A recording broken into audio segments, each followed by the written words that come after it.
Tu verras ma gloire dans ta vie. Ne t'ai-je pas dit? Tu verras ma gloire. Oh, tu verras ma gloire dans ta vie.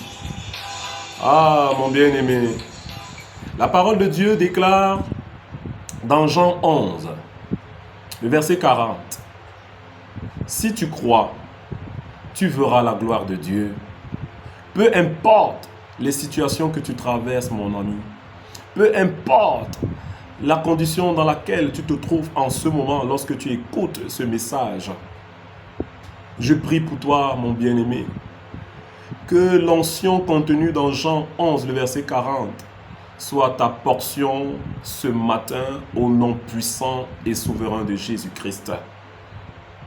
Mon bien-aimé, hier, nous avons commencé à parler de la foi comme arme spirituelle. Et nous sommes allés dans ce que moi j'appelle le chapitre de la foi, Hébreux 11. Si tu veux savoir ce que c'est que la foi, je t'invite, mon bien-aimé, à aller méditer sur le 11e chapitre d'Hébreux. Alors, le premier verset du chapitre 11 nous définit la foi. J'aime bien cette définition. La foi est une façon de posséder ce que l'on espère, un moyen de connaître les réalités qu'on ne voit pas, une façon de posséder ce que l'on espère. Autrement dit, mon bien-aimé, la foi, c'est une façon d'appeler à l'existence ce que l'on espère. Si je suis chômeur, je ne me comporte pas comme un chômeur. Je dois appeler ce travail à manifestation dans ma vie. Je ne me lève pas à 11 heures, comme le font certains chômeurs. Je ne passe pas ma journée à regarder la TV. Je ne passe pas mon temps dans les commentaires, dans les bars ou dans les rues. Si je suis célibataire, je ne m'habille pas comme une célibataire, avec le nombril dehors,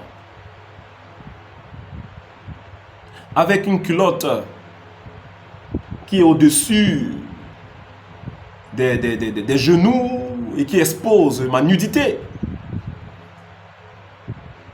Je m'habille de façon responsable. Je ne traîne pas dehors à des heures tardives. Je m'exprime de façon responsable. Si je traverse des moments difficiles, je ne me laisse pas abattre. Je marche la tête haute et je garde toujours le sourire, car j'aspire au bonheur. Je dois toujours donc garder le sourire. C'est ça, appeler à l'existence ce que l'on espère. Maintenant, tu dois savoir qu'il y a une différence entre l'espérance et la foi. Quand l'espérance dit « j'aurai un travail, j'aurai un enfant, j'aurai mon visa, j'aurai ma maison », la foi dit « j'ai ma maison, j'ai mon visa, j'ai mon travail, j'ai mon mariage ». Avec la foi, on marche avec assurance. dans ce que l'on espère. Hier, nous avons vu que le Seigneur n'a pas besoin de ton aide, de mon aide, pour accomplir les promesses qu'il a formulées dans nos vies. Le Seigneur a simplement besoin de ta foi. Et ce matin, je veux voir avec toi la foi qui déplace les montagnes. Veux-tu avoir une foi qui déplace les montagnes? Je t'invite à prendre ta Bible et d'ouvrir Marc, le chapitre 11, le verset 23. Écoute ce que la Bible nous dit. Je vous le dis, en vérité, si quelqu'un dit à cette montagne, ôte-toi de là et jette-toi dans la mer, et s'il ne doute point en son cœur, mais croit que ce qu'il dit arrive, il le verra s'accomplir. Si tu ne doutes point, si tu commandes à cette montagne qui s'est dressée sur le chemin de ton mariage, sur le chemin de ton travail, sur le chemin qui te mène à ton visa, à ton voyage, tu as le pouvoir de commander à cette montagne d'aller se jeter dans la mer. Mais comment avoir une foi qui déplace les montagnes? Avant que je réponde à cette question, mon bien-aimé, je vais te faire remarquer que la foi n'est pas rationnelle. La foi ne relève pas de l'intellect. La foi ne relève pas de la raison. La foi ne relève pas de tout ce qui est logique et méthodique. La foi est une folie pour l'homme charnel. Rappelle-toi, la femme de Job pouvait dire à Job de maudire Dieu. Pendant que Job vivait ses persécutions, pendant que Job traversait l'ombre de la vallée de la mort, sa femme pouvait lui dire, maudit Dieu. Elle ne comprenait pas pourquoi est-ce que Job était resté attaché à son Dieu. L'homme charnel ne comprend pas les choses spirituelles. Et l'homme charnel ne peut pas comprendre ce que c'est que la foi. On pouvait traiter Abraham de fou lorsqu'en obéissant à Dieu, il a pris son fils Isaac pour aller l'offrir comme sacrifice à son Dieu. Bien-aimé, c'est la folie. Tu as longtemps aspiré à être un père, à avoir un fils. Et voici que le fils est né. On te demande d'aller le sacrifier. C'est folie pour l'homme charnel. La foi, mon bien-aimé, n'est pas rationnelle, mais la foi est relationnelle. La foi est relationnelle. C'est pour ça que Paul pouvait dire, ce n'est plus moi qui vis, mais c'est Christ qui vit en moi. Pour avoir la foi qui déplace les montagnes, pour être un homme de foi comme Abraham, il faut expérimenter la mort en soi. Job a accepté de se dépouiller. Il a accepté de perdre tout. Il a accepté d'être humilié. Mais il a sauvegardé la relation qu'il avait avec son Dieu. Abraham a accepté de quitter la maison de son père. Il a accepté de quitter ses fausses sécurités et à suivre le Seigneur vers une destination inconnue. Ça pourrait être folie, mais il n'y a que les hommes de foi qui peuvent le faire. La foi est relationnelle, mon bien-aimé. Un homme de foi ne promène pas ses regards vers des circonstances. Un homme de foi focalise son regard vers celui-là même qui est le consommateur de notre foi, Jésus-Christ de Nazareth. Bien-aimé, tu pouvais bien voir Pierre. Dans la Bible, on nous présente un épisode où Pierre, voyant Jésus marcher sur les eaux, se pose la question, comment est-ce que un homme peut marcher sur les eaux? Et quand Jésus a invité Pierre à marcher sur les eaux, alors que Pierre avait son regard focalisé sur Christ, il pouvait marcher de gloire en gloire, de victoire en victoire, de domination en domination. Mais quand il a décidé de regarder à la tempête, de regarder au tonnerre, de regarder à la pluie, au vent qui soufflait, Pierre s'enfonça. Oh mon bien-aimé, plus tu développes ton intimité avec Christ, plus tu as ton regard fixé sur Christ, plus ta foi grandit. Plus tu prends la décision d'expérimenter la mort en soi, plus ta foi grandit. Plus tu prends la décision de renoncer à tes propres projets, de renoncer à toi-même, plus ta foi grandit. La foi n'est pas rationnelle, mais la foi est relationnelle. Pour avoir la foi qui déplace les montagnes, tu dois avoir une relation, une intimité profonde avec Jésus. Car l'intimité profonde avec Christ t'amène à la mort en soi-même. La foi qui déplace donc les montagnes, mon bien-aimé, c'est la foi de Dieu. Je n'ai pas dit la foi en Dieu. J'ai dit la foi de Dieu.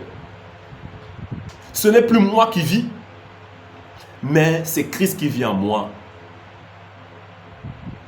Quand j'agis, c'est Christ qui agit. Quand je pense, c'est Christ qui pense. Quand je parle, c'est Christ qui parle.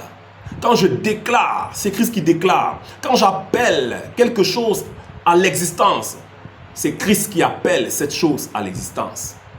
Oh, mon bien-aimé.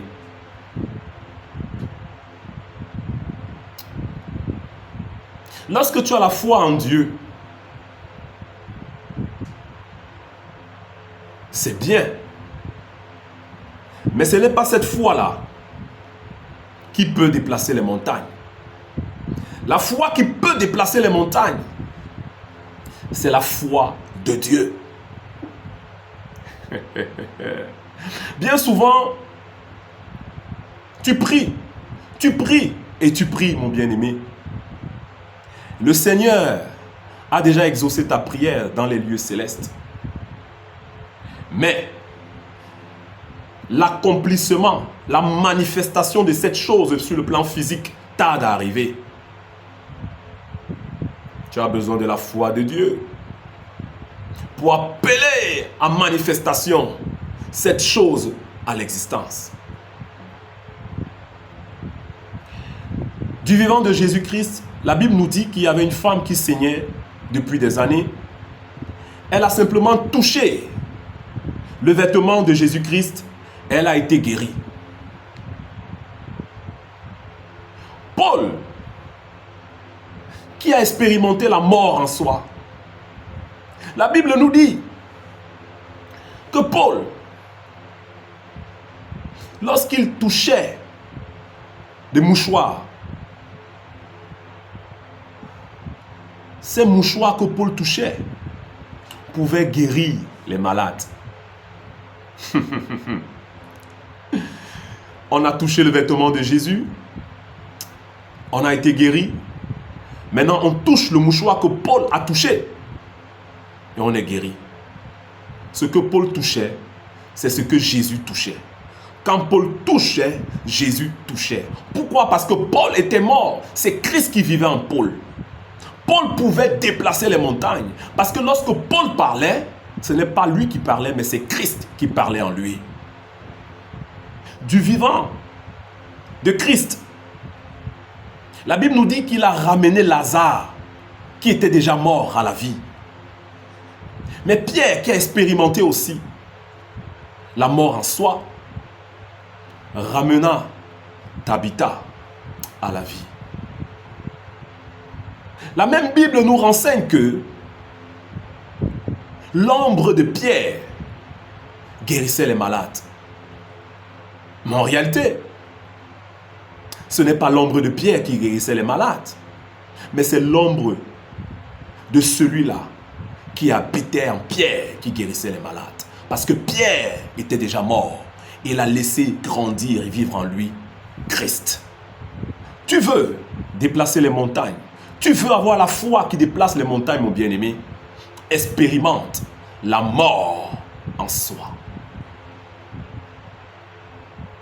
Je vais prier avec toi ce jour, mon bien-aimé, là où tu te trouves, afin que le Seigneur puisse nous accorder la grâce d'expérimenter la mort en soi-même, afin que nous puissions recevoir de lui la foi qui déplace les montagnes. Baisse la tête où tu es, nous allons prier. Père, nous te bénissons et nous te rendons grâce ce jour pour cette parole que tu nous donnes. Tu nous appelles, ô Dieu, à expérimenter la mort en soi-même pour recevoir de toi la foi qui déplace les montagnes. Ô Dieu, au nom puissant et souverain de Jésus, je prie ce matin pour un bien-aimé qui m'écoute en ce moment. Peu importe l'heure à laquelle il m'écoute ou il m'écoutera, je prie, ô Seigneur, qu'à l'écoute de ma voix, que toute montagne qui s'est dressée sur le chemin qui conduit mon bien-aimé vers son mariage, vers son travail, vers son voyage, vers son élévation financière, que toutes ces montagnes soient ôtées de ce chemin et jetées loin dans les lieux arides au nom de Jésus-Christ. Père, je prie ce matin que toute montagne qui empêche tes bien-aimés, oh Dieu, de voir l'accomplissement des promesses que toi-même tu as formulées dans leur vie, que ces montagnes prennent feu, soient détruites maintenant au nom puissant et souverain de Jésus-Christ. Que la montagne qui t'empêche d'entrer dans ton mariage soit détruite au nom de Jésus. Que la montagne qui t'empêche d'entrer en possession de ce contrat de travail soit détruite au nom de Jésus-Christ. Que la montagne qui t'empêche d'obtenir ton visa soit détruite au nom de Jésus-Christ. Que la montagne qui t'empêche d'expérimenter la prospérité financière, la prospérité dans tes affaires, soit détruite au nom puissant et souverain de Jésus-Christ.